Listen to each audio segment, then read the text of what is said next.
Praise the Lord, everyone. Thank you for tuning in with Dr. Lesia the Preacha. Okay.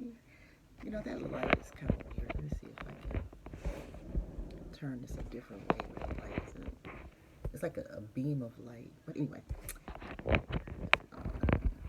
I'll have to figure it out later, I guess. Okay, nothing I can do about it now. So, this video here, guys, is about intertribal marriages and dating.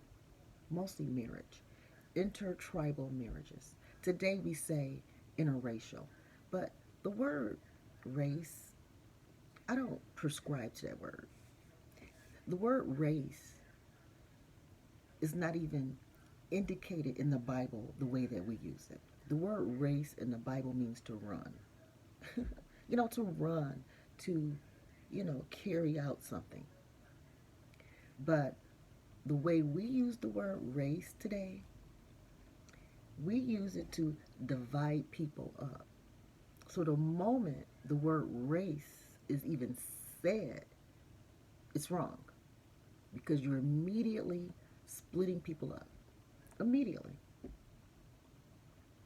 But what I'm used to is saying intertribal dating marriage.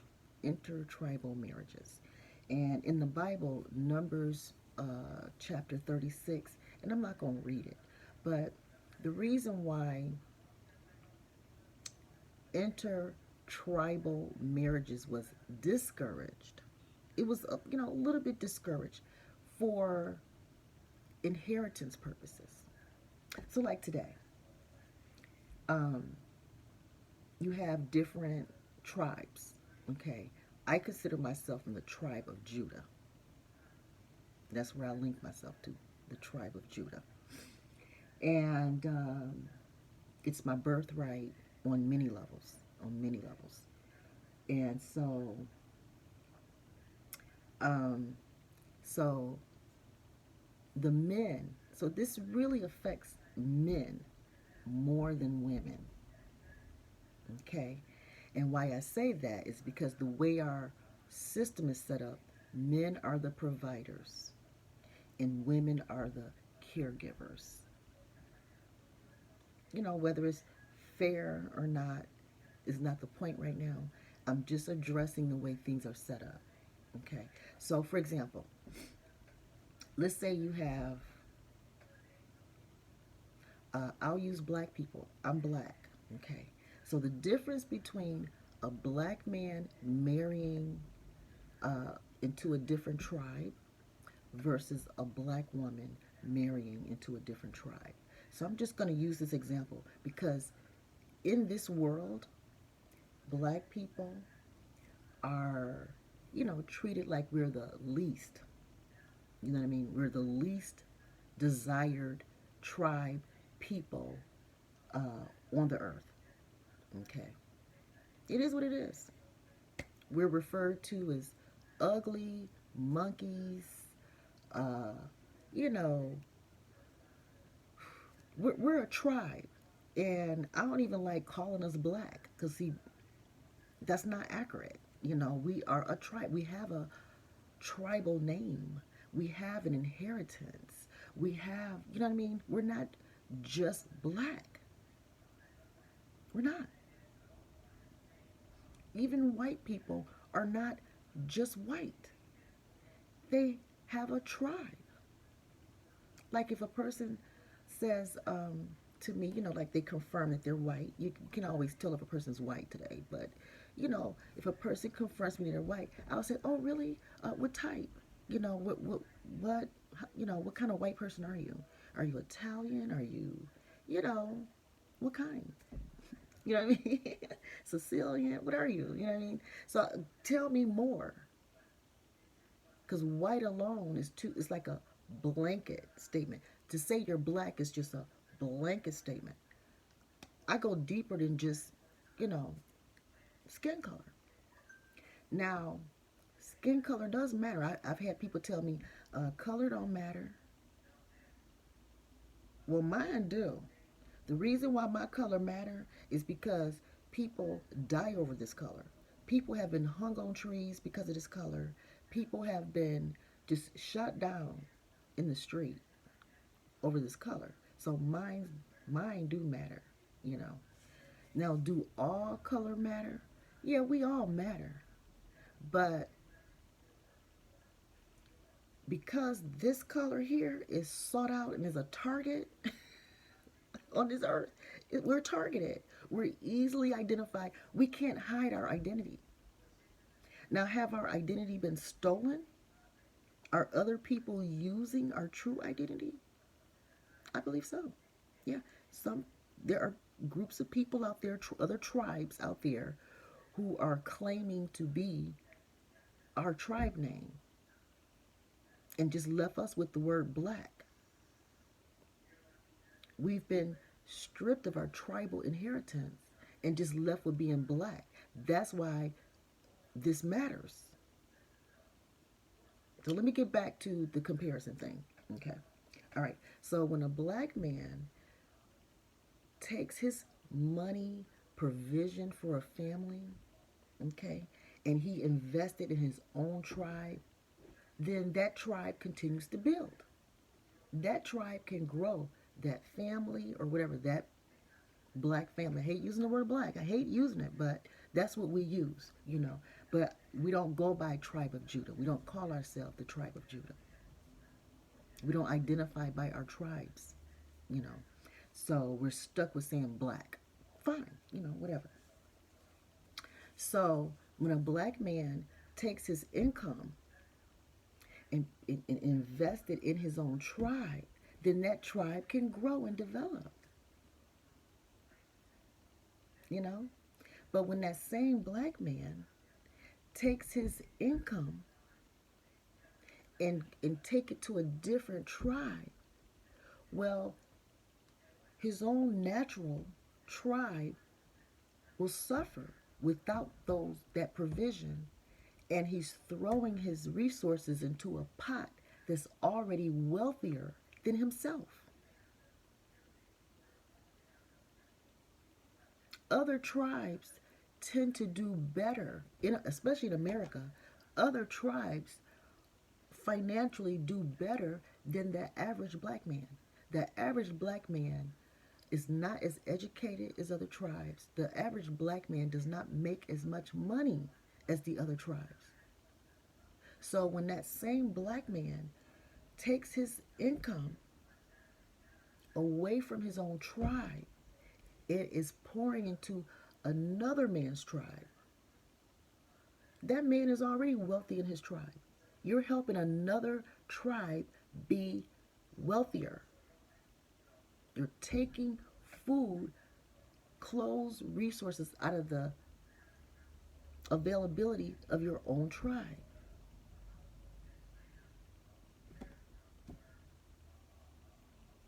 Now, the black woman. So the black man may say, well, black women, they marry out, outside of the tribe too. Okay, let's talk about that. When a black woman, marry a black man, she's helping him maintain the inheritance of the tribe. When a black woman marries within her tribe, the tribe of Judah, a black man, or whatever, however you want to word it, she's helping keep the inheritance generationally within her tribe. Okay. If that same black woman marries into a different tribe, the same black woman marries into a different tribe, guess what? It still benefits her natural tribe. It still benefits her tribe. It can stay in her tribe.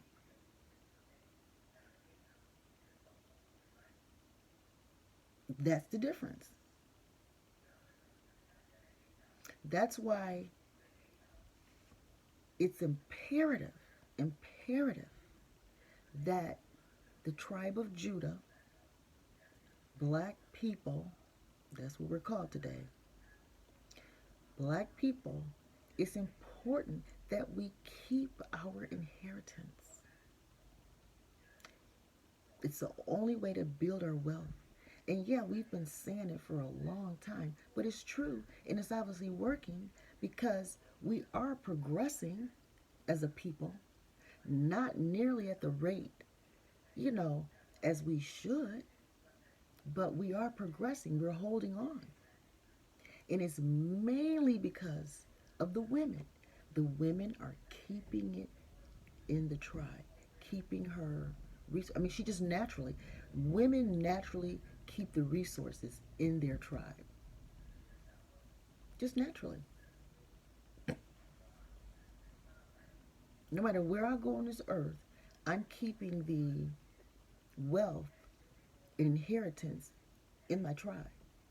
No matter who I marry, no matter who I marry, no matter who I marry, and no matter where I go on this earth as a black woman of the tribe of Judah, I'm keeping the wealth and inheritance in my tribe. Just naturally because I'm a woman. But men must be disciplined. Men must submit. Men are like trees. They got to be planted and anchored in their tribe to keep the wealth there. Otherwise, if he leave his tribe, he's going into another tribe, throwing away money, putting women and children in his own tribe at risk. And again, men got to remember that they may no longer desire the women in their tribe, you know, like especially in the black community. The average man think that the black woman is ugly, fat, nappy-headed, ignorant, loud. Now we're called masculine. You know, we're called all this stuff. The average black man do not want his own. He's coveting his neighbor. He's coveting other tribes. He's looking at their straight hair. He's looking at their lighter skin. He's looking at their money. Come on, black man, it's time to be honest. Y'all want to go over to the other tribes for the resources, for the money. There's no other real reason to do it. Because according to the average man, you know, a woman is a woman. You know, we don't hold a lot of value anyway. And, you know what I mean? We're a dime a dozen, easily disposable, you know, all that kind of stuff anyway. So it really don't matter which woman a man lay up with according to him. Well, I'm saying it do matter. It do matter. Your money, your resources, your provision needs to be in your own tribe. There's nothing wrong with marrying into your tribe to keep the wealth in your tribe for generations to come to keep it building. And if you want to go sleep around with other tribe women, I mean, who cares? But just don't take the money with you. They got their own money. Other tribes have their own wealth, their own money. So men, see, that's why, let's say white men, that's why they're so successful. They know how to keep their money in their tribe. Black men covet after white men's wealth. That's what they want. And it takes a lot of times being able to marry the white woman to have access to more resources. But again, when the black man busts that move, he's taking money out of his own community, his own tribe, leaving the women and children at the will of the government through food stamps and all of that.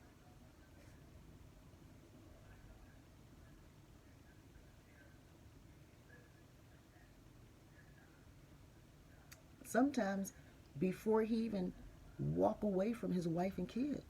Before a black man walk away from his wife and kids within his tribe, she end up having to get on food stamps even while he there because he stopped contributing and is planning his escape to the other tribe.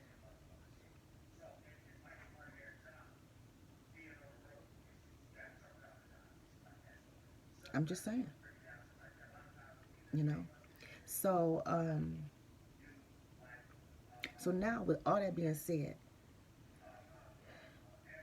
that's the difference between when men leave their tribe versus when women leave their tribe. When men leave their tribe, the money and resources go with them, leaving, their natural tribal wealth, you know, people, wife, women and children, wife, women and children, whatever, um, leaving us, we're open prey. We're easy to be plucked up, which they don't care. They don't care at that point because they're looking for another bag and they leaving their own inheritance, So that's how I look at it. And when you read in the Bible about, how the tribes are encouraged to, you know, stay within themselves when it comes to marrying so that the money, inheritance, wealth can, each tribe can build on its own. It was 12 tribes of Israel, 12 tribes to meet 13 because of their sister Dinah. It was 13 technically, but, we are aware of 12. And so, each tribe was responsible to build themselves up. But men tend to covet other men's women.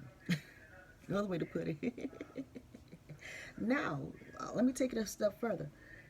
This is the extent that black men covet white men in their wealth or other tribes in their wealth. A black man who was biracial, I must give it to Obama. He's biracial. So biracial people kind of stand on both sides of, they're in more than one tribe. So when you're in more than one tribe, it's hard to know where to put your loyalty. When you're biracial, bi-tribal, there you go, bi-tribal, multi-tribal, it's difficult to know where to put your loyalty. It's difficult to know where your inheritance is. It's difficult to know. So it's best if you have a non-black parent, and if the non-black parent has generational wealth, tribal wealth set up, well then yeah, you're going to be attracted to that tribe. I've noticed that most biracial children end up in the tribe of non-black people. Usually because the black man, white woman dynamic has been the most popular. The most popular. Because again, black men are tired of being looked at as the lowest on the food chain. Black men are tired of being broke. They're tired of struggling. They're tired. I get it. I understand. You know, it is not easy living in our tribe. Our tribal experience, because of slavery and because of, all this other stuff that's, all over the world, you know what I mean? Because our skin are targets, easy targets to manipulate. We're easy to manipulate because of our color. White people can be so many other ethnicities and things. You know what I mean? So it's not easy to target them. But it's easy to target us because of our skin color. Even though we have lots of different ethnicities and stuff, we do. Black people have a lot of different ethnicities, but we're not allowed to express it. We're just all called black no matter where we at. Whether we're in Africa, whether we're in Europe, whether we're in the United States, if you black, you just black. And your ethnicity don't matter. You just black. and you're an easy target to manipulate and keep in a poverty-stricken environment. So yes, black men think that, you know, think low of themselves, low of their women, low of their children, and it's easy for them to look over at the other tribes that appear to have a lot of wealth and want it and abandon poverty to go get it. I understand. I mean, I do. I ain't mad, you know.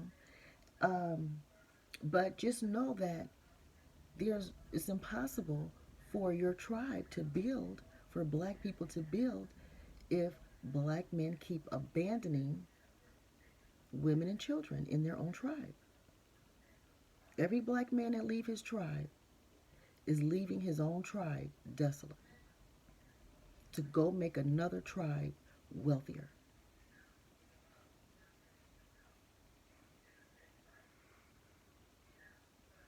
Whereas the black woman, no matter who she married, she is still strengthening her own tribe. Because if her husband died, she is still black and she'll get his money and can bring it back. I'm just saying. Whereas the black man, if he die, or that white woman, or whatever woman that comes from a wealthier tribe, when the black man die, his money stays with her, whoever her is. So if a black man's married to a white woman, that black man died. Like Kanye, let's just use Kanye for an example. Kanye is a billionaire, was or whatever, and ended up divorced. So his money stays with that tribe. It does not benefit the black tribe at all, his own people. His money do not benefit his own people at all. It benefits another tribe. And she was able to get with a white man after that. So that white man was benefiting from his labor.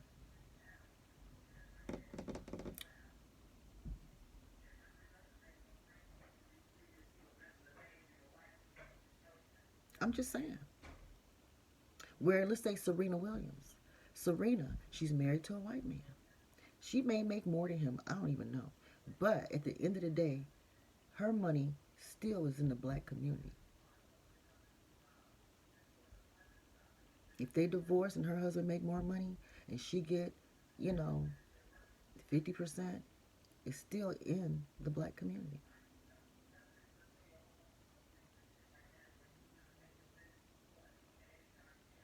Kamala Harris, Ketanji, all them, married to these, you know, white men that may have money or whatever, they get divorced. That black woman got money that can stay right in the black community. But any black man that marry out of his tribe, your money is gone. You just throwing money away. It's one thing to marry, you know, but it's you know, I mean, let me say it different. It's one thing to lay up. You can lay up with any woman. You can lay up with any woman. The average man, especially black ones, love to have a lot of sex with a lot of women. The average black man has sex with hundreds of women before he settled down with one, and still don't be faithful. But I'm just saying, you know, I'm just keeping it real, y'all. I'm just telling you what I know. Okay, so again, sleep with, you know, whoever you want to sleep with. But when it comes to marriage, you got to keep the resources in your tribe. Now, with that being said, basically all the men in my life that are important, all the men in my life that are important to me, are date outside the tribe, date and marry or whatever outside the tribe. So a lot of women in our family, um, you know, lack full generational wealth and resources because of this.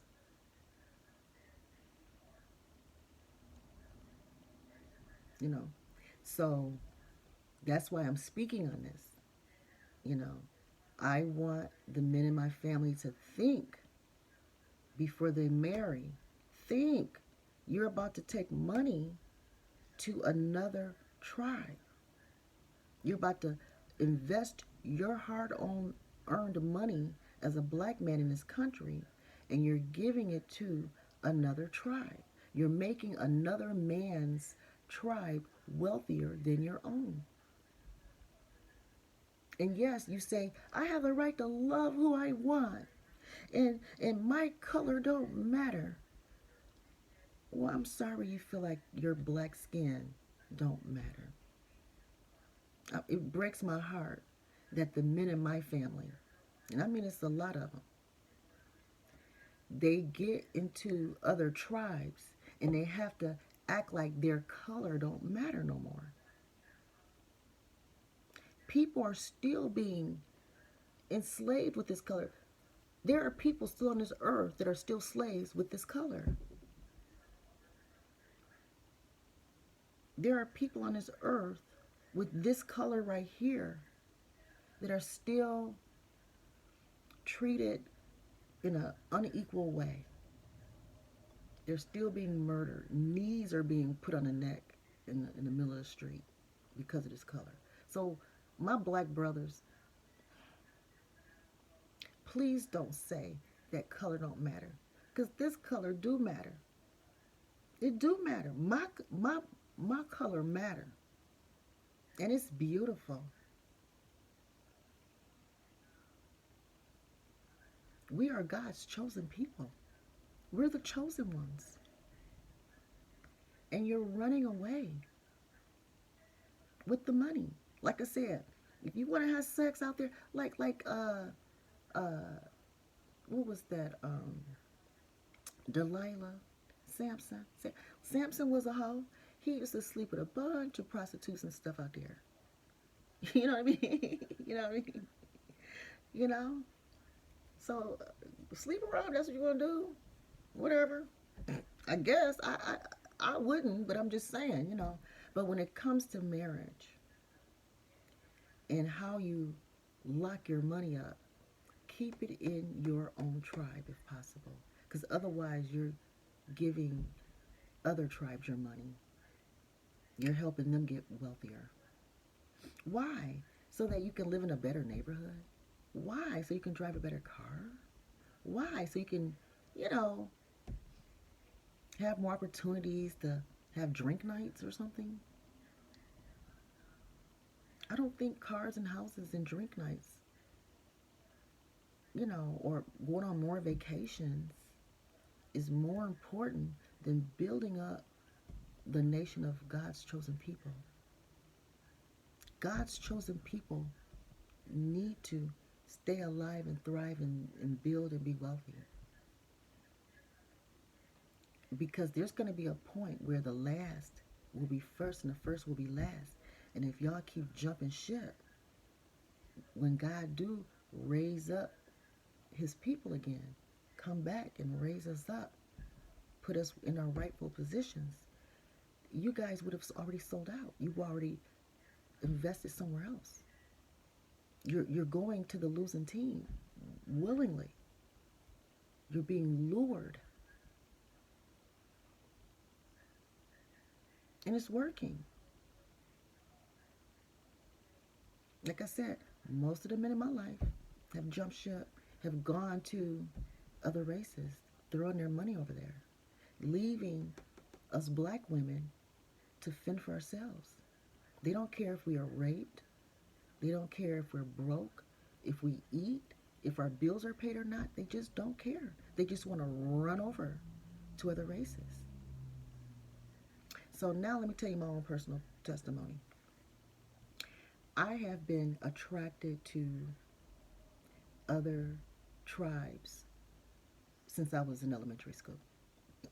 I have. I've been attracted. I know I have. I mean, like, I remember one of my first crushes was with a boy. I was in elementary school. I was like, maybe like 4th grade or something like that, 5th grade or whatever.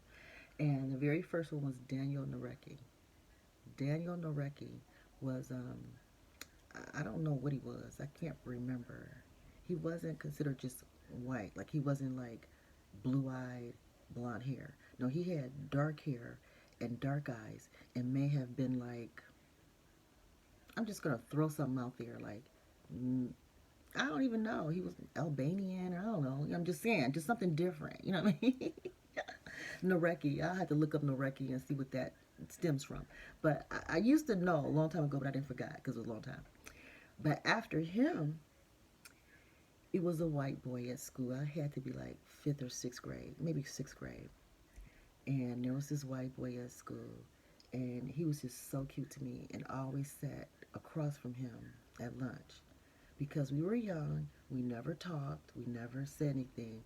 We just always broke our neck to make sure we sat across from each other at lunch. And that was it.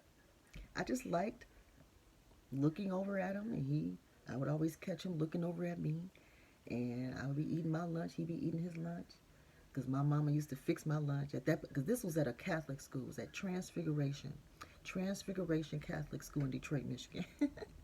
And so, and my mama used to fix lunch. I used to be bringing our leftover dinner, so I'd be having like, you know, black-eyed peas and neck bones and stuff for my lunch. Tribal life, you know. I wasn't ashamed of my tribal life. Greens and cornbread. I grew up on soul food, you know. So, I've always been attracted to other tribes, but I was raised to be loyal to my own. I was raised that way. You know, my great grandparents all were on some type of, you know, plantation. Y'all know Cudjo Lewis is one of my ancestors too. So, you know, my ancestors come from plantation life. So we were warned, you know, stay away from the white people, stay away from them. You end up hung on a tree somewhere, or, you know, just we had to just be cautious around white people. You know, that's just how I was raised, you know. But I was attracted now. Come on now. Romeo, Juliet type stuff is real. I was attracted to, you know, and and I think I have reasons why, you know. But and then by the time I was in high school, there was a guy named Greg in high school, and he was white. And as early as ninth grade, there was an attraction there, and we were attracted to each other all 4 years. But at that time, I was still loyal to black because that's what I was raised to do. I had to go against my natural attraction to other race of people, mostly white. I'll be honest, I was mostly attracted to white people, and and I went to a white college, and I was attracted to the white boys, and they was trying to push up on girl, your girl, okay? They were.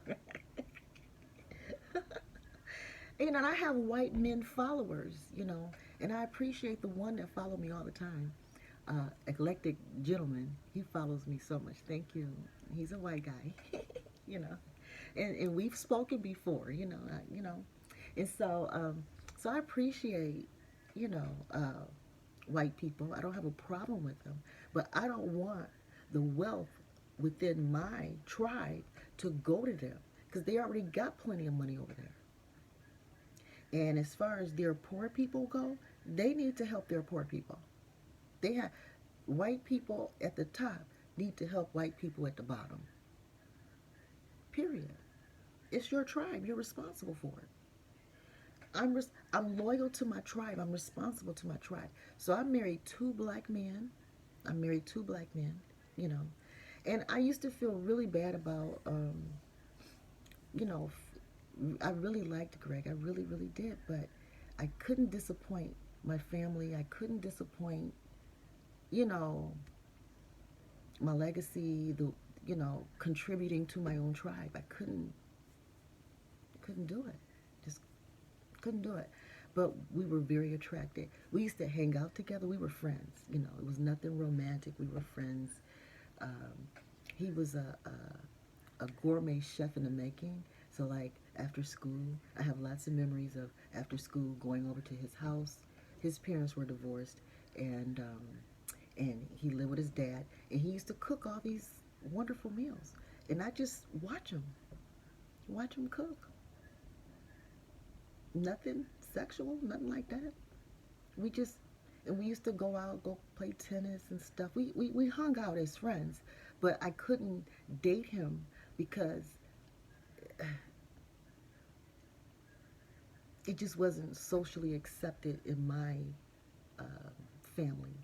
You know what I mean? Um, I wasn't raised that it would be okay to do that. And, you know, and then again, I did the same thing in college. You know, there were, a couple of white guys in college. I would be like, ooh. Whoa, you know what I'm saying? I'm like, hey, but I married the black guy, I did. I married a black guy. And granted, like I said, the men in my life love white women. I mean, love them. Love them. And I don't have a problem with that. I don't have a problem with it. Just keep the money in our tribe. That's my attitude. But okay, but now I'm at the point in life where I've given two black men, I've proved my loyalty. I've served my, I have served tirelessly without much reward. I'm not gonna say I got zero reward, but I have served my tribe and the men in the tribe with not much reward, really. Not what I deserve, not what I earned, you know. I thank God for what I do have. Thank God for it. But it should be so much greater. It should. Again, black men struggle with being committed to the conditions of, you know, the black life experience. And I don't blame them. It's hard. I know it's hard, especially when you're looking over at other people and look like they're doing so much better than us. They got bigger houses, they got better cars, better jobs, and we're sitting over here struggling. So it's so easy for a black man to just run off and be with a white woman, so his life can feel better, look better. I understand the temptation. I do. But God don't like the fact that the money that you're transferring, the wealth over there, that's what Numbers 36 or 26 is talking about. God don't care about, the color of the skin. I agree with that. But he care about staying loyal to your tribe on a wealth standpoint. It just don't make sense, like Kanye, to go throw billions of dollars to people who already got billions. Those people already got their own billions. And they can meet more billionaires. His little one set of billions ain't nothing compared to all the people that Kim Kardashian know. She know a lot of people with a lot of money. Kanye is just one black man. And now his money is tied to her and her people, that tribe, forever.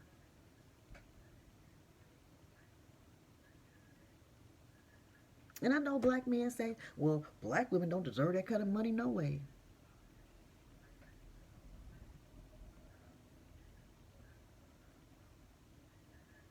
As long as y'all think like that, y'all ugly. Y'all ghetto. Y'all don't need that kind of money.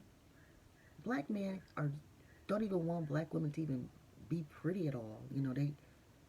I've been told that I be trying to outshine. Outshine? I'm just being me. Why do I have to downplay myself? I shouldn't have to downplay myself. I shouldn't have to give up my career, give up, you know, anything that I love. Preaching, teaching, doing tarot. I shouldn't have to give up nothing because a black man feel like I'm showboating.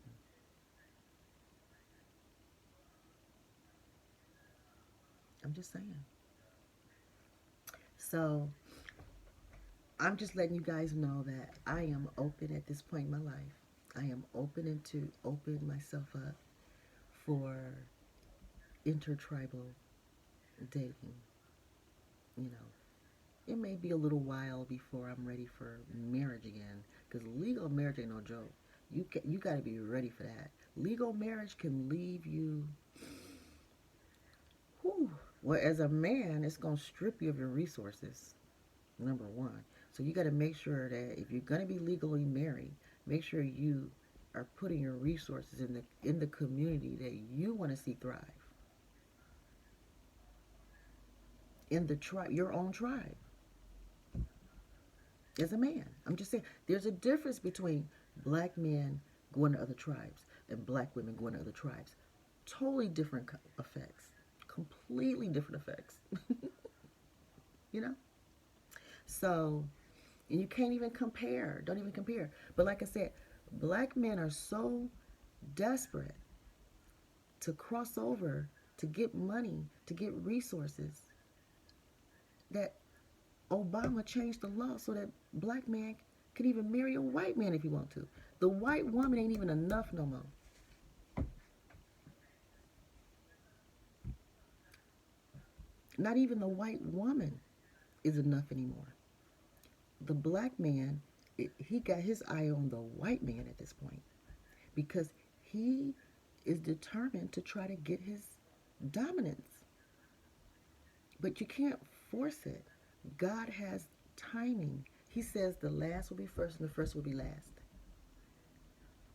And that can apply to many situations, and I believe it apply to this situation.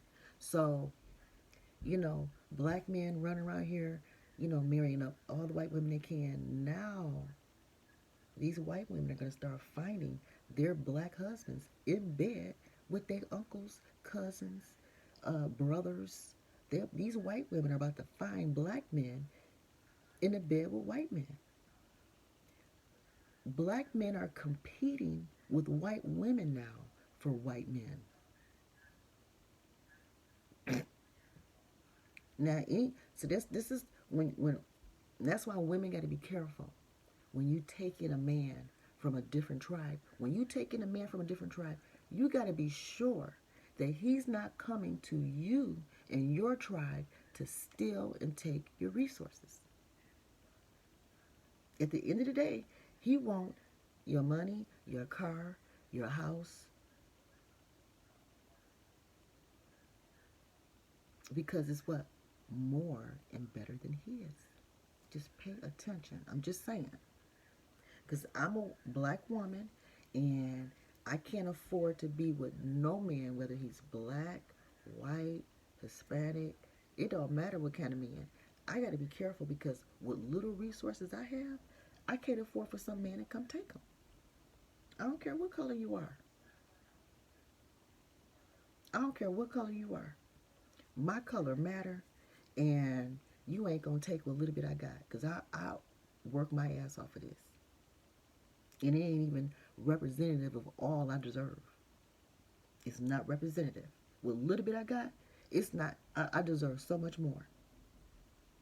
But dealing with black men, black women are considered, I've been called what? Evil, poison, and sad. Sad because I love my own skin. I was called sad because I'm making the distinction between my skin and somebody else's skin. But the skin is tribe, my tribe. Because I love my tribe and don't want resources from my tribe to go to another one, I was called sad. It's just sad that you see color. Really, I'm sad because I see color? This color has been hung from trees. This color, just a few years ago, this color was laying in the street with another color knee on the neck.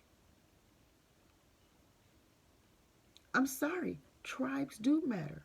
Color do matter. Mine do. And mine is beautiful. Whether the black man can appreciate it or not, mine is beautiful. But I'm at the point now where I've been loyal to my tribe, to my men, and I have built up their resources as a woman, as a helpmeet. These men are built up. And if they choose to take what I help them build within themselves for themselves, if they want to take that to another tribe, go for it. I got my cut. I got my cut. So take those resources wherever you want. It would be nice to reinvest in our tribe. You don't want me? No problem. Go get someone else in our tribe and try again and build with our tribe. But no, most black men are going to take their little resources over and give it to another white man. That's what they do. But I'm just warning, these other tribes out there, our men are after your resources. That's what they want because it's not enough over here for ours. This country used us as slaves and reduced us to just poverty-stricken people, and we have to quote unquote like fight like hell to get anything. And yeah, our men, don't want to be broke and don't want to be the least.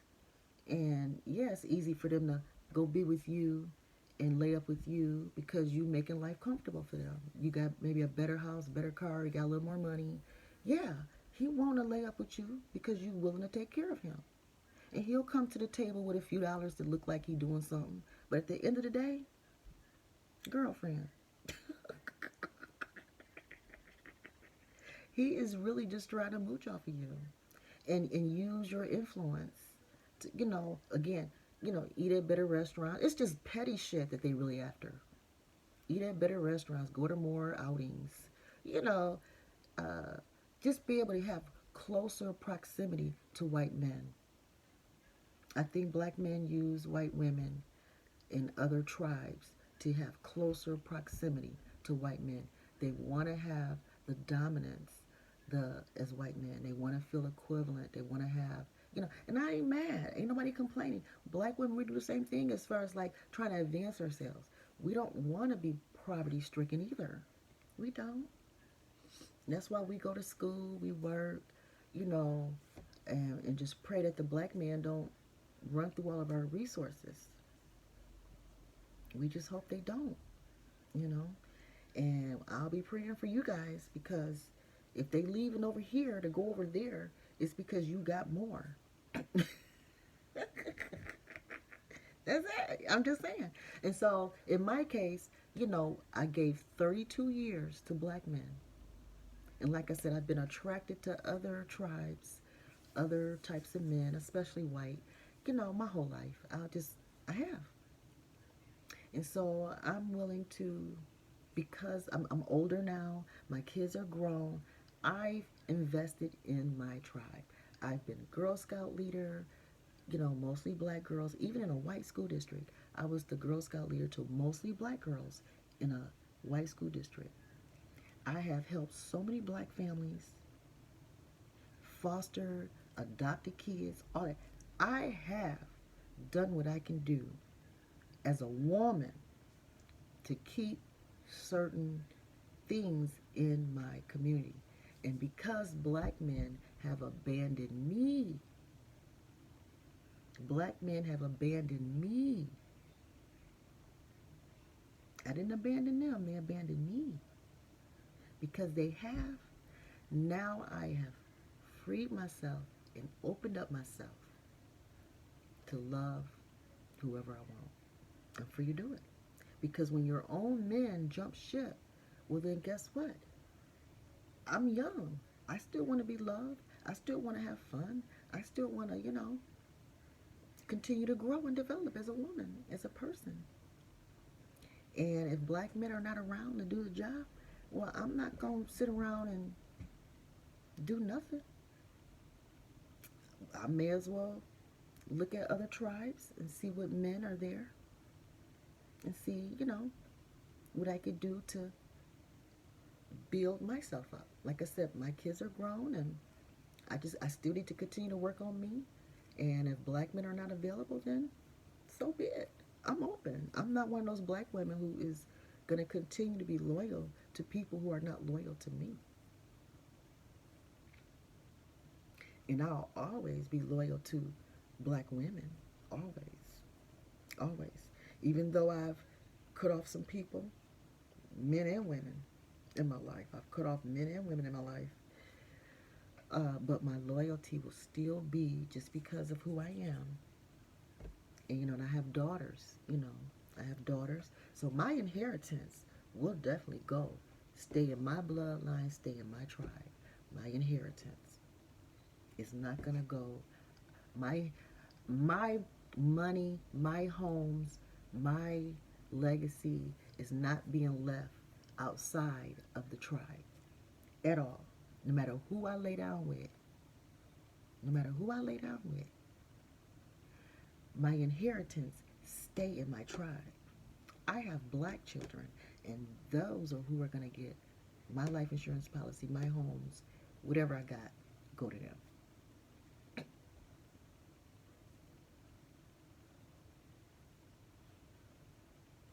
I'm just saying.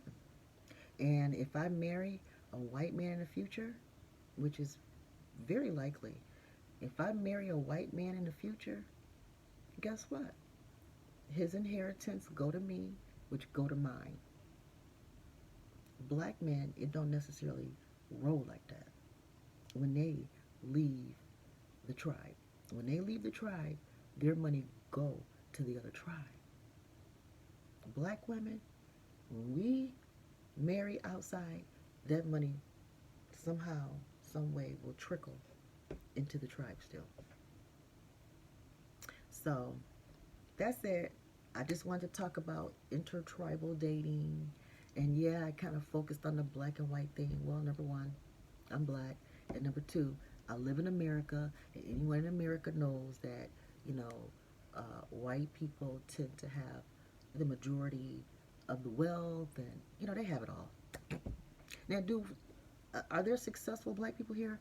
Yeah. Are there billionaires and millionaires black people here? Yeah.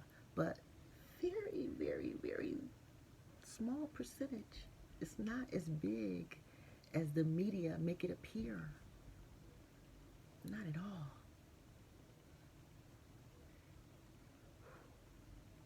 So, again, thank you for allowing me to share my journey, my own personal journey. Like I said, I had an attraction to other ethnicity groups. Like I said, I don't like the word race because that's decisive right up the bat. As soon as you say the word race, that's a problem. We shouldn't even be saying that word unless we're talking about running. We're all mankind, but we're split up into tribes. And we're not limited to the 12 tribes of Israel. No, we're not limited to that. There are other people, Gentiles, on this earth. Other people that don't fall into the tribe. But I fall into a tribe, the tribe of Judah. And we're instructed to keep certain wealth within our tribes. We're the chosen people. We can't just give our resources away. You're not supposed to do that. And so I married black when I was young so that I could have black kids. That's what I wanted. I wanted my black children. I got them. And, got them raised through marriage, thank God. And, it was a difficult process, but I endured it. I got through it. And at the end of the day, the inheritance and resources are staying with my children. Period. And so now that black men have abandoned me, you know what I mean? And I've already raised my kids. I've done my part. You know what I'm saying? Now I'm free to do what I want to do now. And I still not putting my inheritance and wealth and legacy in jeopardy. My kids will still have whatever they're supposed to have, no matter who I live with at this point in my life.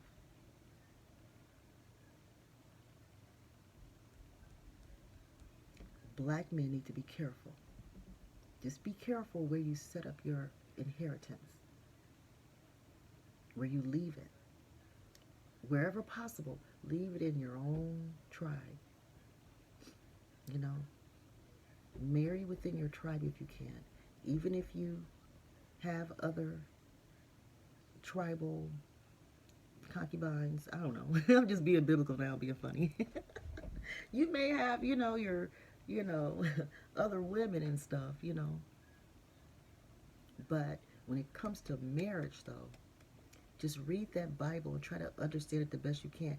And it's not about, oh, you trying to say I can't be with nobody white. You trying to say I can't be with nobody Hispanic. No, I ain't saying that. But just be careful where you store your treasure. Make sure it's being stored in both on this earth and in heaven. More so in heaven. Obey the word about keeping certain wealth and inheritance within a tribe, your tribe. Why give your resources to another tribe when you got your own? Even if your own is the least of the 12.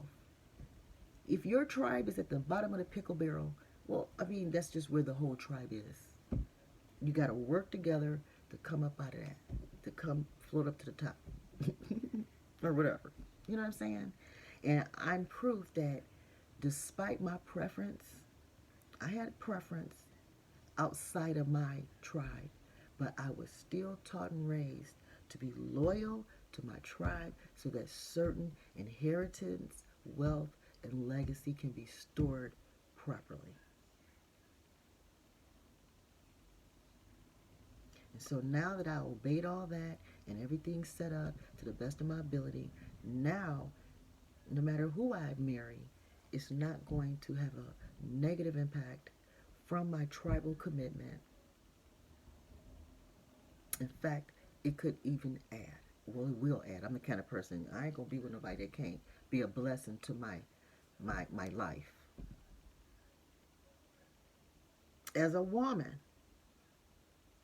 men are supposed to provide, leave an inheritance, set up wealth and legacy for their offspring, for their tribe.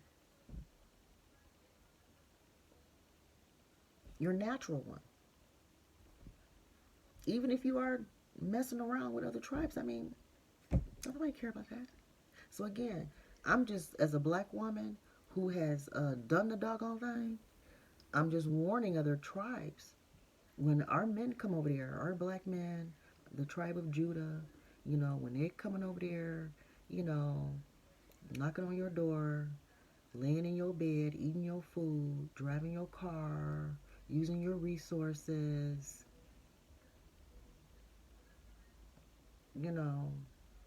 just be careful with that. Why allow that? Ew. I don't understand. Why? I don't get it.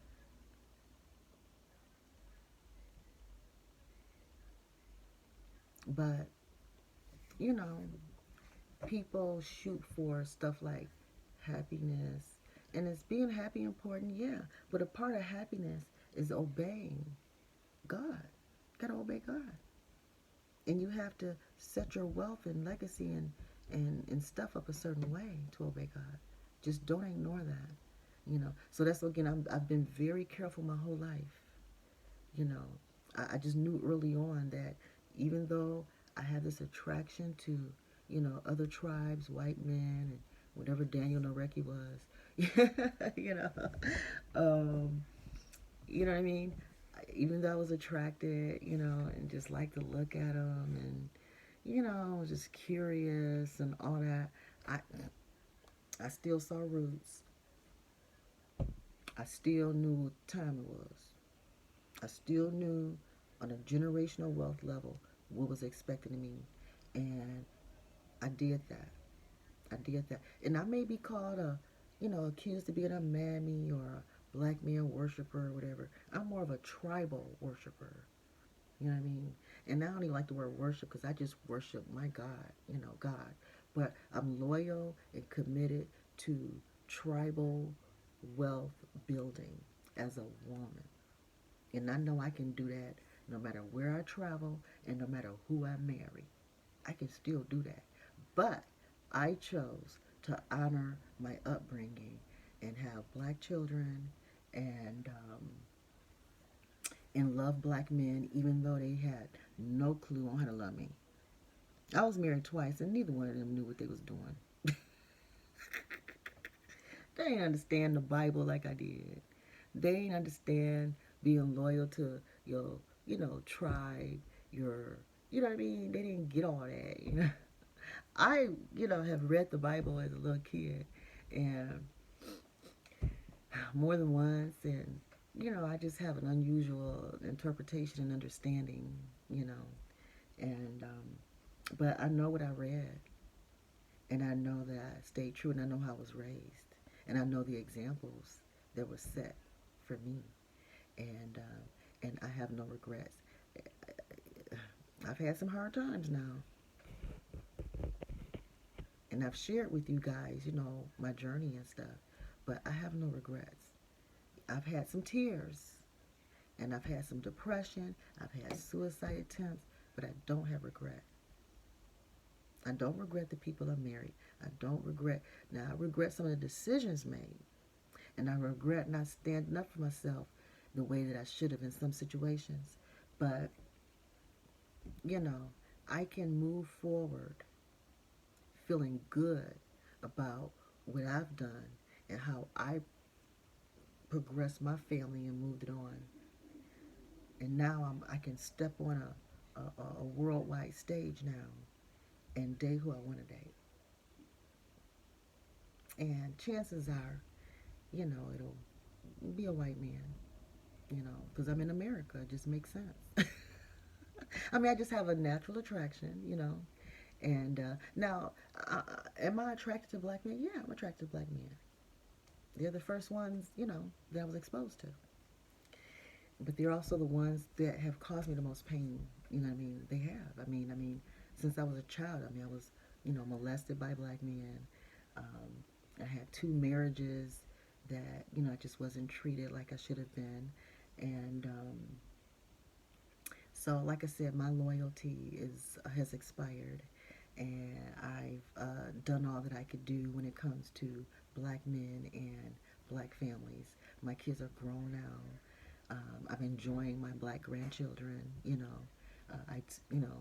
I'm enjoying them, and so now I'm just gonna date who I want to date, and continue to grow myself, and continue to grow my wealth and legacy for my bloodline, my offspring. I feel like I'm a woman who have lived biblically. Now have I lived biblically perfect? No, but to the best of my ability, having to, as a married woman, having to make decisions with someone else who tend to have veto power, who tend to have made executive decisions. So, like I said, the best I could where I stood, you know. But here today, I'm free to love who I want. I do. But, and I want to leave a message to, all the black men in my life, even my young black grandsons. I have a lot of grandsons, a lot of black grandsons in my life. At least, 6 or 7 black grandsons. I just want to let them know, grandsons, you can love and marry whoever you want. You really can. But just remember where your tribal, generational wealth belongs. That's all I'm asking. Just remember that. And I am an example of how you can be loyal to your own tribe, put your time in, do what you got to do, and still love who you want to love. You can do both. What's wrong with both? So that means do not hate your own women. I don't want my sons, and I think it might be too late for my sons, but I definitely don't want my grandsons to hate black women and think we're ugly, ghetto, stank, nappy-headed, and, just all this negativity. We're the ones who feed you, you know what I mean, one way or another, no matter how ratchet we are, ghetto we are, and all this other stuff we're accused of, no matter how you feel or think you see you or whatever, we're the ones that's feeding you, sending you to school, teaching you whatever you're learning. You know what I mean? That has value. It has a greater value than your perception of us being evil and poison and sad. because we have standards. I'm evil, poison, and sad because I have standards and I understand tribal commitment, because I understand tribal wealth, tribal legacy, tribal building. Okay, well, let's see, how far you get with other tribes. Because you're not going to have a whole lot of support over there. You're not going to have a whole lot of support. And the competition is steep. It's steep. For a man, you have to conform to them. You have to conform to them just to keep from getting arrested. I mean, for real. When you're a black man and you at white people's house, you're among their family and everything, you have to pray that nothing won't go down so you end up arrested or something. You have to conform to how they think, conform to how they act. You got to conform to be successful. Otherwise, you are pulling a white woman into the black tribe. And how is that fair? Why take a white woman out of her resources, her natural resources, her wealth and legacy, just to lay up with you in poverty? How is that fair? Just so you can say you with a white woman? You gonna strip her of what she may have had in her own tribe just so you can beat your chest? Get a pat on the back from another black man. Ooh, you got us, nobody. You got one. Let's throw a party. Another one of us got one. Yay. That's so stupid. I've seen black guys high five each other. Ooh, you got a white girl. You do white girls. Hey, join the team. I'd be like, really? How insulting, both to black women and white women. No one wants to be your trophy, black man. No one wants to be your object of affection, black man. No one wants to be that. I'm just saying. But in the meantime, I've done all I can with black men. I've done all I can. I've done all I can. And now I'm going to do me, and I'm meeting different white people. I'm meeting them and see what happens. I'm open because I've gone as far as I can with black men, and I'm 53 years old, and I know to y'all I'm old and ugly and ran through and all of that, but hey, I can still do some cartwheels. I can still do handstands. I can still drop it like it's hot. I can still do some stuff. So I still got some skills left, which I've allowed the brothers to enjoy me. My husband, I had 2 husbands, and they enjoyed me thoroughly. Trust, I enjoyed them sexually thoroughly. Sex was not the problem. Trust and believe. But I still got some left. I got some left. And guess what? I'm willing to, date white now. I'm willing. And I have struggled my whole life with it because of how I was conditioned and taught. And again, my loyalty to my tribe. You know what I mean? So, but now that all that's been complete and fulfilled, praise God, I endured. I endured, guys. I endured. So now I'm rewarded with the freedom to choose as I wish. And thank God that black men have made it easy for me now, where I can just, because of how, like the last husband, he left me. He left me. So if somebody say, well, why you with a white man? Well, my black husband left me. He left me.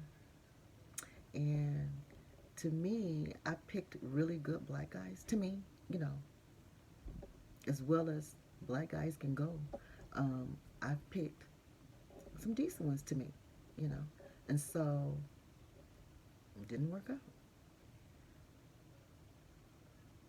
It didn't work out.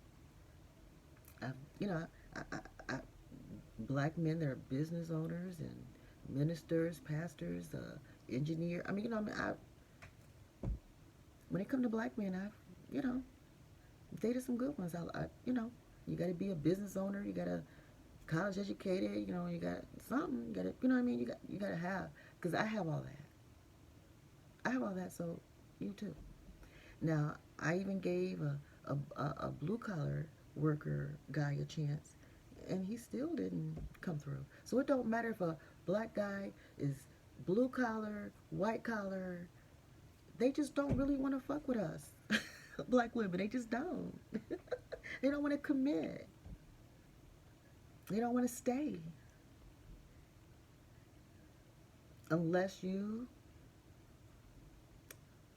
have to give up a lot of yourself just to be with them. And I'm exhausted. I gave more than I could. I almost died. Giving more than I could. I almost killed myself trying to do it. And I'm glad to be free now. Ooh, praise God, I'm free now. Kids grown.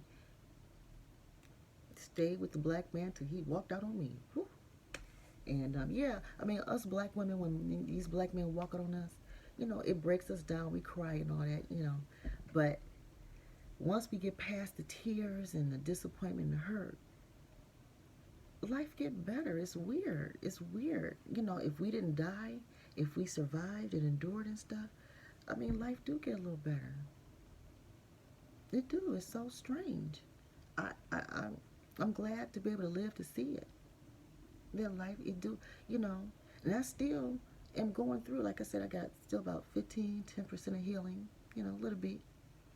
Maybe before this year is out, God might just wipe out that last little bit, and I go into tomorrow, January 1st, which my son's birthday is tomorrow.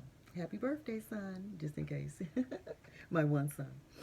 And I can just go on and say it. He on social media. This particular son whose birthday tomorrow, he's never been with a black woman, ever. He has no desire to. He don't like us like that. I raised him, fed him, gave him a good life, and he think that white women are better. He just do. He think they're better. He love them. And so now his dad has followed in his footsteps, left me, and he's followed in the footsteps. So whatever, y'all have that. That's okay. But I'm here to teach everybody else the advantages of staying in your own tribe legally when it comes to the law, like legal marriage and stuff like that. Keep the wealth in your own tribe if possible. If not, go. Give your money to other tribes. Go. Because you think they're better. Because you think their hair is prettier. You like that light skin and all that. Go. Give it to them. Give your money to them. It's sad because you're taking wealth from your own people to give to people who already got a lot. And I understand you're chasing after them because you want the life they got. You want to be able to play golf. You want to be able to... I get that. I get it. It looked like they got so much more than us. It seems like they're happier than us. I get that. I get it. I'm not judging harshly. Just a little bit of judgment. Just a little bit. Because I put in my labor and work. And I'm keeping my money and resources in my own community, my own people. I'm just saying. As a woman, I have that option as a woman. Now, like I said, as a man, whoever you marry, that's where or whoever you have kids with, because child support will eat up your check. So if you don't marry a white woman and you get one pregnant, there's still money in that community because she'll get your child support. So I'm just teaching it on a financial level, generational wealth level, tribal wealth level. I'm teaching it on that level. So again, nothing personal. I like white men. Actually, people that's been following me on my channel, y'all know that, I date couples, I'm bi. I'll just say I'm bi. And I enjoy white women too. I do. I mean, I enjoy white women too. So that's why I'm not hating on black men. So that's why if a black man is listening and say, "Oh, she just hating on us," I like white women too. I'm bisexual. I enjoy white men and enjoy white women. So I ain't no different than y'all. It's just that I'm still loyal to us. I've been loyal to us. My inheritance is sown into us. That's the difference between me as a black woman and my freedom to navigate the world compared to a man. You guys are breadwinners, providers, should be anyway. And when you are, just be careful where you store your treasures, where you put your money. Put it in a place that needs to be built, which is your own place, you know. Be careful just giving it to people who already got it. I'm just saying. You know, so yeah, it's going to be black men that listen to this, and they will be trying to hate on me, you know, and trying to say I'm jealous and all that. No, I've already put my work in. 32 years of legal marriage to black men, gave them a good life. We've lived in nice homes. We've sent our kids to, you know, decent schools. We've allowed our kids' dreams to come true. If our kids had dreams, we supported them in their dreams. You know, I did the doggone thing. Can't no black man throw me too far under the bus. I mean, he can try to pick me up and throw me down, which I think they have tried. Pick me up and throw me down and all that, but I'm like a spring. I'm like a spring. You know how you compress a spring? You compress it, and when you let go, it springs up even higher. I'm using this analogy. Actually, a white man gave me this analogy. He told me I'm like this. I'm like a spring. You know, he compared me to like a spring. Well, he gave the example, and I was like, I guess I'm kind of like that, you know. And so, you know, so a spring, you know, you compress it, and then when you let go, it jumps up even higher, or it stands higher than it was before, and it lifts off the ground. You compress it, and it actually lifts off the ground, stretches even higher than it was. And he says, you're a strong black woman, just like that.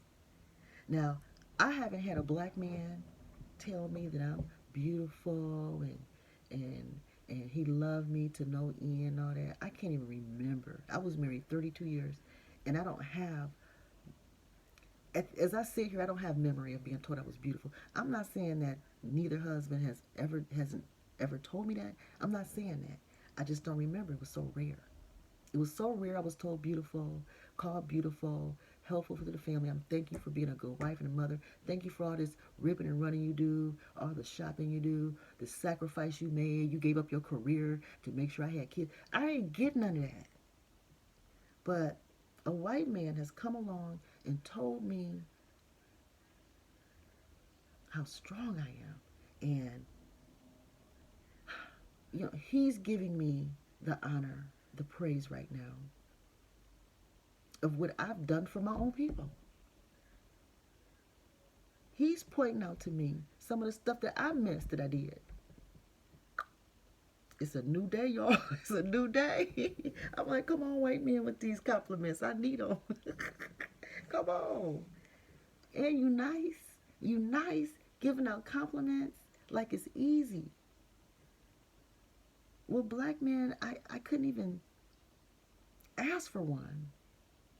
I was told that I'm evil, poison, sad. I was told that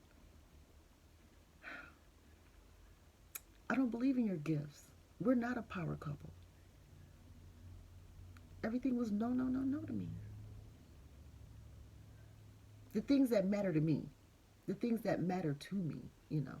But the stuff that benefit the whole family, you know, and everybody else, well, yeah, it's yes to that. Yes to family trips. But no, I ain't going on a cruise with you. I don't want to go nowhere with you. But if we do something with the kids, that's cool. Okay, whatever. But it wasn't always that way, but it was that way a lot. It was that way enough where I didn't feel special. I felt like I was just being tolerated. You know, I felt like he wished he could be with a white woman. And guess what? He is. I just always felt like he didn't want to be with me. You know, you know.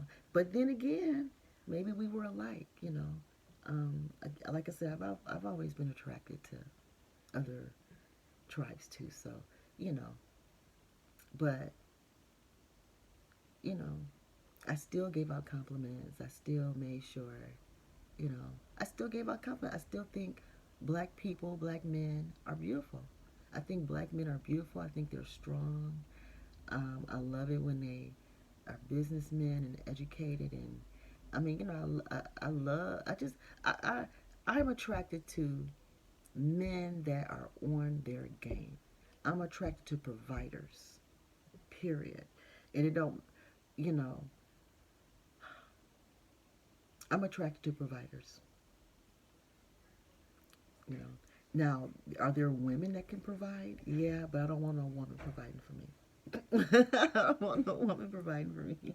That's a man's job. I just like to enjoy women. Look at their beauty. Women are so beautiful to me. You know, all of us. You know, so we're beautiful. But black women, I'm not comfortable being romantic with black women because I feel like they would judge me. It's almost like being with myself. No, I don't want to be with myself. Not like that. You know what I mean? So I get it. I relate to black men far more than they realize. Far more than they realize. And that's why I was able to be committed to them, basically to no end, raise their kids, depended on them. You know, I was their housewife.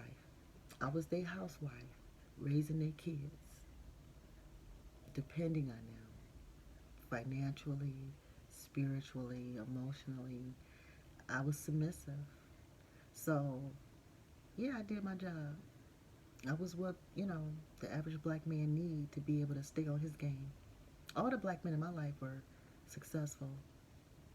You know, that's just what I attract. Successful black men. I love them. And gave them a good life, you know.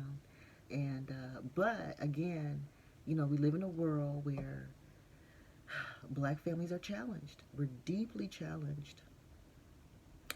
Feeling the pressures of, you know, being considered the lowest on earth. We're the ugliest. We black, we poor, we this. It's not just women that are viewed this way. The black men are viewed this way too. You know, I understand that. And it's sad that we feel like the only way we can get ahead in this world is if we go marry white people. That's how we feel like we can get ahead. Is to marry white people. Because if we keep marrying each other, then we're just going to stay poor. You know, well, I risked being considered, viewed, you know. I took the risk of having less in life by marrying black men. I did it. But that's the only way you can build at all. That's the only way you can build within your tribe at all. You got to labor through whatever you got to labor through for the collective of the tribe. And I did that doggone thing. I did it, so now I'm free. I'm free. I'm free. And, you know, but I just feel like it's different for men. I think men have a different requirement, you know. And men, yeah, you spend your money where you want. Yeah, you work and you can spend your money where you want. Yeah, but you got to use wisdom, and you also got to just use God's word. When it comes to men, use God's word on who you marry, especially your first wife. Your first wife. Be careful who you marry, because that's where you're leaving your treasures with. That's where you're leaving your wealth with, your tribal wealth with. And if you're in a tribe that you weren't born in, then you're leaving your money in some other man's tribe. And it is what it is. And I've been talking a long time, so I'm done here. All right, well, thank you guys for listening. Happy New Year. Happy New Year. Happy birthday to my son. Also, happy birthday to my sister. I have a sister in New York. Happy birthday to you, too. You all be blessed. And I love my son. And my son, I raised him to, be himself, be authentic. But I just want to educate him because I don't know if he's getting this education anywhere else. As his mother, the one that raised him, I just want my son to know it's okay to love and marry who you want, but just be considerate of the things I'm talking about. I just don't want any of my sons, any of my grandkids to think that black people, especially women, are just ugly, ghetto. I don't like y'all. I'd never lay up with y'all. All this kind of stuff. And then go to a whole new tribe and give them all this praise and honor and glory. And, it's like hating your own self. It's like hating yourself and then going over somewhere else telling them they're better than you. When you say all this stuff about black women, you're also speaking about yourself. I know that don't connect yet, and you don't think you're connected to the black woman at all. I ain't got nothing to do with her. I ain't got nothing to do with her. I'm an individual. I'm my own black man. I'm going to create my own world, and I want my white woman. And ain't no black woman going to stop me. Well, I ain't trying to stop you, boo. None of the black men out here. I ain't trying to stop nobody. Not my exes, not my sons. I ain't stopping you. I'm just letting you know what the Bible said and how to conduct this. Because even Abraham, the father of, of all of us, so to speak, Father Abraham had many sons, and many sons had Father Abraham. Whatever. You know that song in church. But even Abraham, he married Sarah, who was his half-sister. He kept it in the tribe.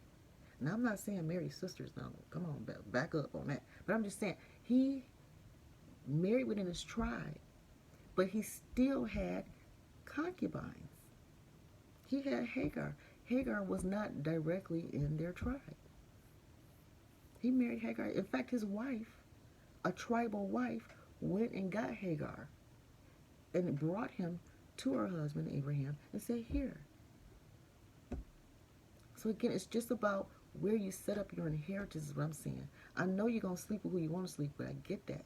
But I'm just saying be mindful as a man who's working your butt off in this world, going through school.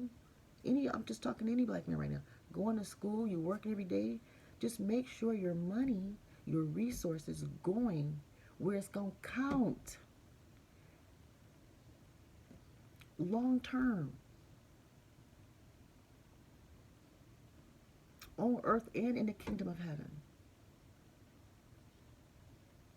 And had I not lived this life myself, I wouldn't be advising it. But I lived this life myself.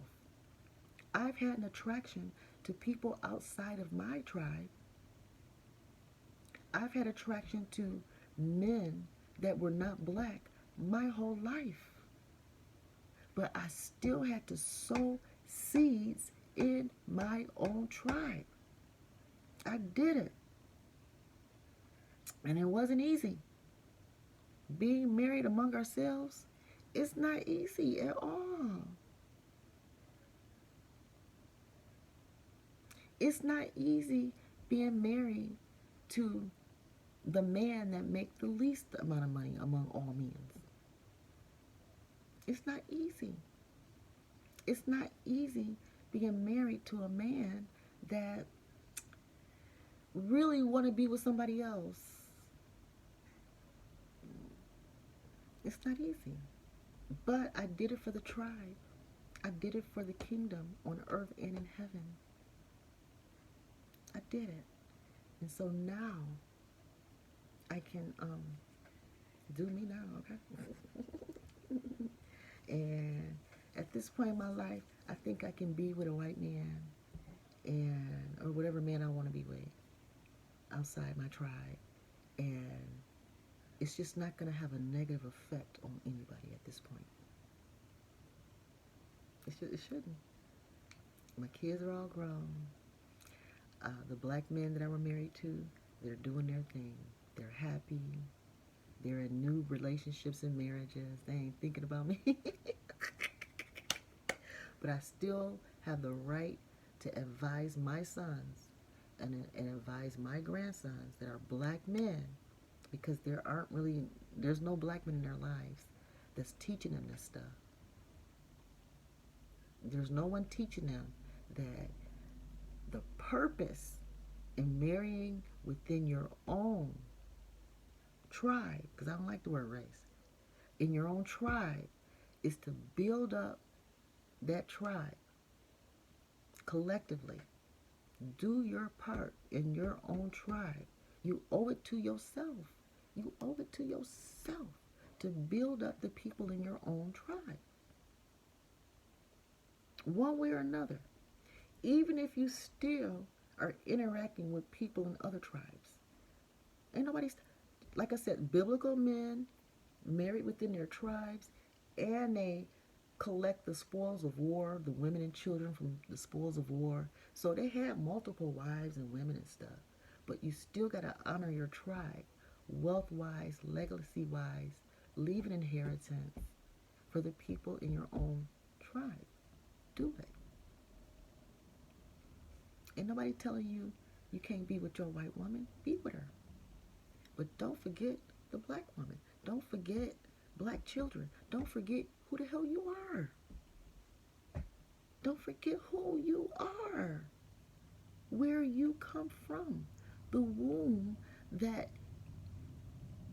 your contract, your earthly contract.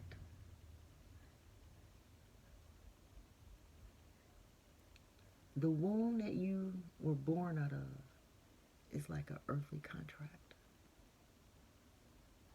Honor your contracts and responsibilities here within your own tribe. As you navigate through this world, and you may, love other women and other women, that's okay. Because I have done both. I have loved my black men and raised their kids and stuff. And I have always had that attraction to men in other tribes, men and women from other tribes. And I waited till I was at a point in life where I can afford to mix. I can afford to mix because I already was married to a black man and I already raised black kids. I did my job. Now I can afford to intermix. So I'm just challenging everyone, all tribes. There's at least 12 tribes. Just keep this in mind. Your tribal obligations. It didn't go away just because we're in 2023. Being in 2023 doesn't change whatever covenant God had with Abraham. It don't change the covenant that Jesus Christ, none of that changed just because it's 2023. And none of it changes because we're called black people. We know we're not just black people. We know that we're the chosen people. And I know I'm from the tribe of Judah. Okay? So I understand what the word is saying, and I thank God that I lived my life accordingly. I'm just saying. Okay? All right, so make comments below, like, subscribe. Call me crazy if you want to. I don't blame you, okay? Because I was like, Lord, do I really got to do this video? I ain't make no notes or anything because it's an uncomfortable topic. And I know I'm putting myself all out there, and I know I put my kids, grandkids, exes, put it all out there. Y'all used to it. And like I said, they don't even watch my videos. They don't care about me like that. But I just want to teach our young people why do what you do and understand why you do it. I see myself aging, y'all. Like, look at my neck. I can just see the aging happening. I'm one of those women who, I like to put on makeup and look cute and like every woman do, but aging don't scare me. Like, I'm like, oh my God, I gotta get some Botox and I gotta, get my facelift. Now, I have had one cosmetic surgery. I did have one in my lifetime. But I'm not one of the people like, oh my God, I got a wrinkle. Let me go do something. You know. Now, if I blow up on YouTube or if I become famous, y'all know I'm a performer type. You know. And if I write my book and it sells and all this kind of stuff, and I'm done writing my book, and if, you know, the makeup artists and stuff, they want to do some stuff, whatever, you know, whatever, they can do it. But I ain't hung up on all that. I don't mind getting old. I don't mind. Not one bit. All right, I love you guys. Y'all be blessed. And I'm enjoying, you know, this new person in my life. And it's a white man. And he gives me lots of compliments. He listens to me. He do. Like, I've dated other people, you know, black men, and they don't listen to me like this. Never have. Not interested in me like that. Not interested in what God puts in my brain. Not interested in the books I'm about to write. Not interested in, you know, just not interested in my spirituality. Not interested in what God has for me. Not interested. Walked away. So here come this man, and I'm just not used to being told I'm beautiful every day. Every day. And he even gave me a homework assignment and said, I have an assignment for you. Every day I want you to look in the mirror and say, you are beautiful.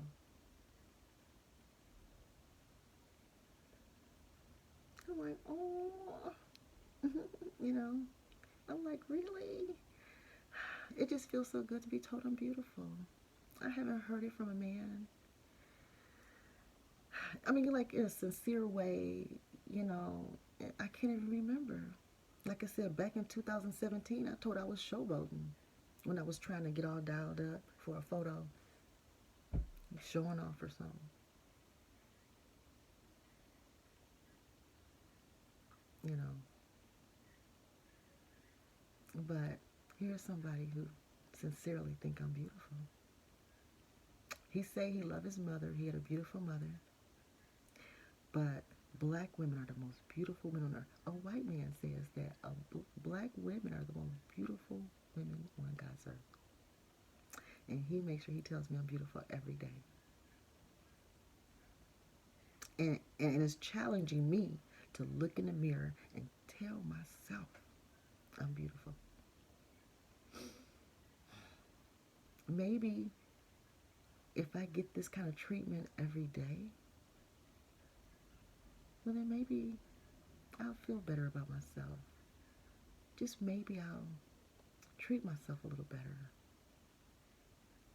You know what I mean? I mean, I'm working on it anyway, but to have one person in my life that's supportive of what I'm trying to do, when I say there's no one else on this earth right now that's telling me I'm beautiful every day, this is the only one person. Only one person on this earth right now is telling me I'm beautiful every day. And it means so much because I have felt so low and dirty and ugly for a long time. Just low, suicidal, ugly, unappreciated, thrown away, discarded for about 10 years. And I've been acting out. You know, I've been running around in new resorts and, you know, smoking weed and you know, not saying that all that's bad. I'm not saying that's bad stuff, but it's out of character for me. I wasn't doing all that stuff before. But when you start feeling like the person you with don't want to be with you and they're just tolerating you, and, you know, you're a woman and you still have to give all because you're financially dependent on that person, and you still have to give your all even though they pulling back. They pulling back. But you still got to give your all because you depend on it for everything. You can't bite the hand that feeds you. You can't bite the hand that feeds you. So you just have to wait until that hand stops feeding you. And they leave you and abandon you. And then you get up and go, I guess. Whatever. I'm just being all dramatic, y'all.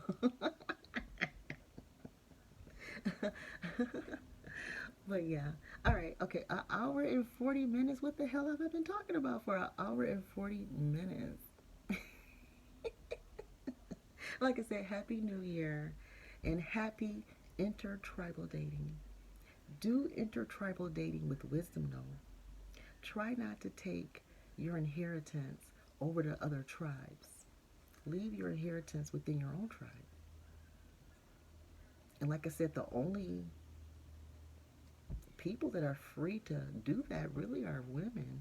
I mean, men, because you're the provider, the way y'all system, the way you got the system set up, I think it's y'all that got the system set up this way. I don't know who got the system set up this way, but whoever got it set up this way, men are the providers. And so because you're the providers, you got to be careful where you leave your money. Leave your money in your own tribe. Why give some other tribe of men your money?